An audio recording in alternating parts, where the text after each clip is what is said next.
আসসালামু আলাইকুম বন্ধুরা, কেমন আছেন সবাই? আশা করি সবাই ভালো আছেন। স্টোরি লাইফের পক্ষ থেকে আবারও আপনাদের মাঝে নিয়ে হাজির হলাম নতুন এক গল্প। আজকের গল্পটি হলো 25,000 টাকা থেকে 1 লক্ষ টাকা বেতনের গল্প। আজকের গল্পটি খুবই ইন্টারেস্টিং হতে যাচ্ছে, তো ভিডিওটি না টেনে শেষ পর্যন্ত দেখুন। আশা করি অনেক মজা পাবেন। আমরা জানি মানুষের মৌলিক চাহিদা 5টি, যার দ্বিতীয় স্থানে রয়েছে বস্ত্র। আর এই বস্ত্রশিল্পের ব্যাপক চাহিদা রয়েছে আন্তর্জাতিক বাজারে। বিশ্বের শীর্ষ 10টি কাপড় রপ্তানি দেশগুলোর মধ্যে বাংলাদেশ একটি। বিশ্ববাজারে কাপড় রপ্তানিতে দ্বিতীয় অবস্থান ধরে রেখেছে বাংলাদেশ। আন্তর্জাতিক বাজারে বাংলাদেশি পোশাকের ব্যাপক চাহিদা রয়েছে। বাহারি সব ডিজাইনের কারণে ক্রেতাদের এক আস্থার জায়গা বাংলাদেশি পোশাক।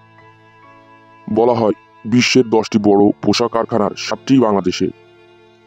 তাই এই খাতকে আরো উন্নত করার জন্য রাত দিন কাজ করে যাচ্ছে কারখানার মালিকেরা। অনেক সময় পোশাক শিল্পকে আরো উন্নত করার জন্য দেশের বাইরে থেকে লোক নিয়োগ দেওয়া হয়। এমনই বাংলাদেশের এক বড় কোম্পানিতে 25,000 টাকা বেতনের চাকরি নেয় নাইজেরিয়ান এক যুবক। তাকে কোম্পানির প্রোডাকশন ম্যানেজার বানানো হলো।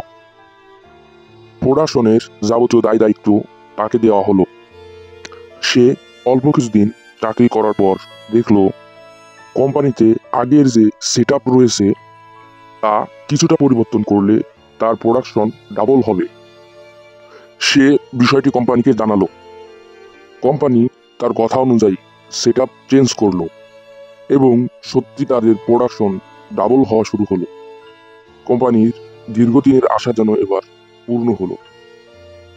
এবার সে কোম্পানিকে তার প্রমোশনের দাবি জানালো। কোম্পানি তার প্রমোশন অ্যাকসেপ্ট করলো। তার বেতন 25,000 টাকা থেকে 1 লক্ষ টাকা করা হলো এবং তাকে কোম্পানি থেকে ব্যক্তিগত একটি গাড়ি দেওয়া হলো। তো গল্পটি কেমন লেগেছে বন্ধুরা, নিশ্চয়ই কমেন্টে জানাবেন।